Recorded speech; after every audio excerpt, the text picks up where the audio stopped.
Hello, good morning class 9th। आज हम लोग करेंगे पर्यायवाची या समानार्थक शब्द। पर्यायवाची शब्द बोले हम या फिर समानार्थक शब्द बोलें, दोनों एक ही हैं। इनमें वो शब्द बताए जाते हैं जैसे एक चीज़ को कई नामों से पुकारा जाना, वो पर्यायवाची या फिर समानार्थी शब्द कहलाते हैं। इनमें से मैं आज आपको कुछ दे रही हूँ, 15 वर्ड्स करीब आपको आज पर्यायवाची दे रही हूँ। आप लोगों से उम्मीद है कि आप लोग अपना काम पूरा कर रहे होंगे और आप लोग अपनी कॉपी प्लीज़ संडे को चेक करने के लिए भेजा कीजिए, ठीक है ना। तो आज मैं आप लोगों को कुछ वर्ड्स दे रही हूँ, प्लीज़ इनको आप लोग अपनी कॉपी पे कर लीजिए। 3-3 ही आप लोगों को पर्यायवाची अपनी कॉपी पे लिखने हैं। इसमें किसी में 4 दिया गया है, किसी में 5, किसी पे उससे भी ज़्यादा दिए गए हैं। आप लोग को सिर्फ 3-3 ही अपनी कॉपी पे लिखने हैं। जैसे पहला है अंग। अंग को कहा जाता है काया, शरीर या देह, ठीक है। उसके बाद है अतिथि। अतिथि को कहा जाता है अभ्यागत, मेहमान, आगंतुक।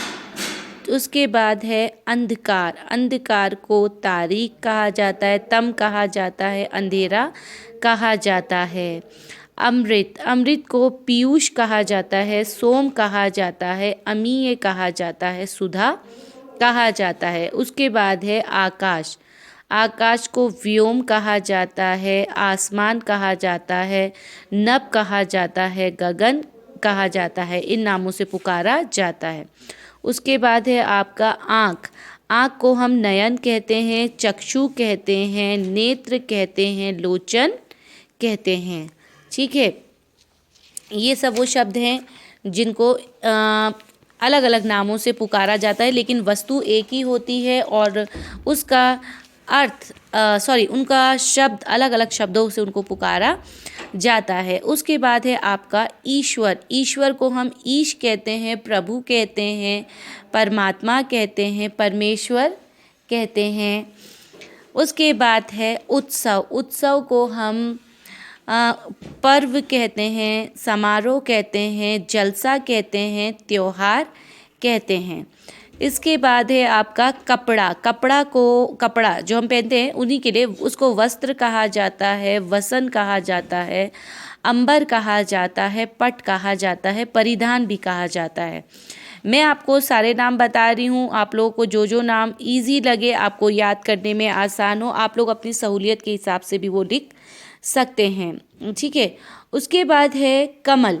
कमल को जलज कहा जाता है, पंकज कहा जाता है, पदम कहा जाता है, नलिन कहा जाता है, सरोज कहा जाता है।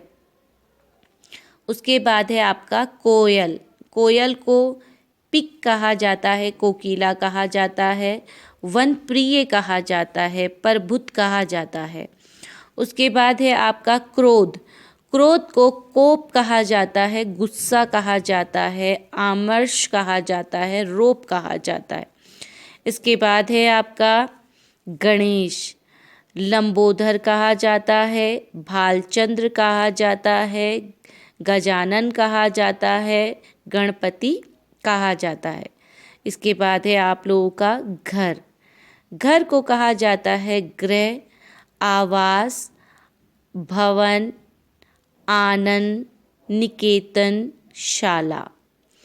उसके बाद है चांद। चांद को चंद्रमा, शशि, इंद्रु, ये सब नामों से पुकारा जाता है। आज मैंने आप लोगों को 15 दिए हैं।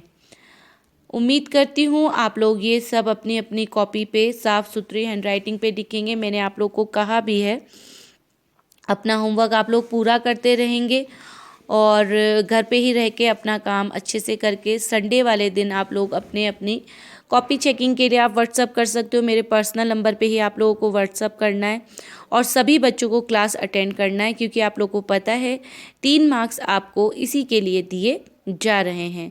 तो मेरे पास जो लिस्ट तैयार होगी उसमें आपका नाम होना चाहिए। Okay, thank you.